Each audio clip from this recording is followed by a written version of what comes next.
suite. Mais d'abord, le front de la guerre va-t-il brutalement s'élargir pour Israël ce vendredi, au 27e jour de la guerre de Sukkot? La question se pose alors que Hassan Nasrallah, le charismatique leader du Hezbollah, va prendre la parole tout à l'heure dans l'après-midi.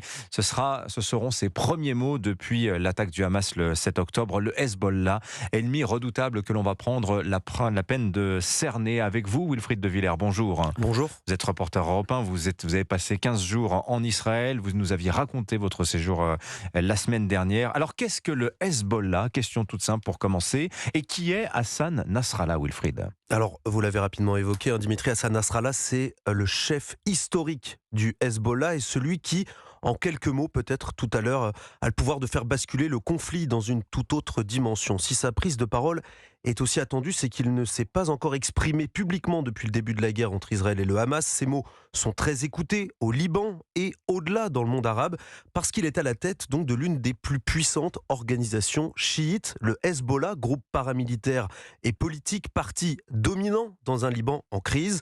Le groupe est influencé, piloté même par l'Iran qui finance largement ses opérations, qu'elles soient militaires, politiques ou sociales.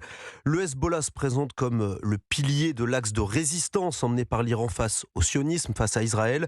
Depuis 1982, date de sa création, les tensions sont fréquentes entre le groupe armé et l'État hébreu sur la ligne bleue, c'est la frontière entre les deux pays. Alors, c'est la dimension militaire maintenant qui va nous intéresser. Wilfried, le Hezbollah, c'est une puissance de feu autrement plus importante que celle du Hamas.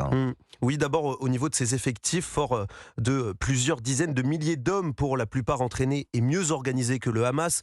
Certains chercheurs évoquent 20 000 à 30 000 hommes. Alors c'est très difficile de dire avec précision quelle est la force exacte du Hezbollah. Et puis son arsenal militaire au Hezbollah est aussi d'une toute autre dimension. Selon les services de renseignement israéliens, il disposerait de 120 à 150 000 roquettes et missiles capables de frapper l'État hébreu.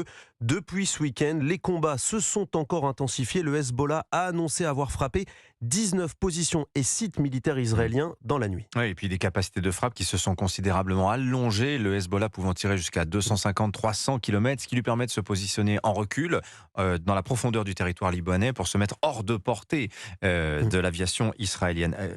Quel est le niveau de crainte réel de l'ouverture d'un second front au nord pour Israël? Quelle est l'évaluation qui est faite aujourd'hui de la possibilité d'une entrée en guerre du Hezbollah contre Israël? Alors, Israël, Tsahal, l'armée israélienne prend la menace très au sérieux.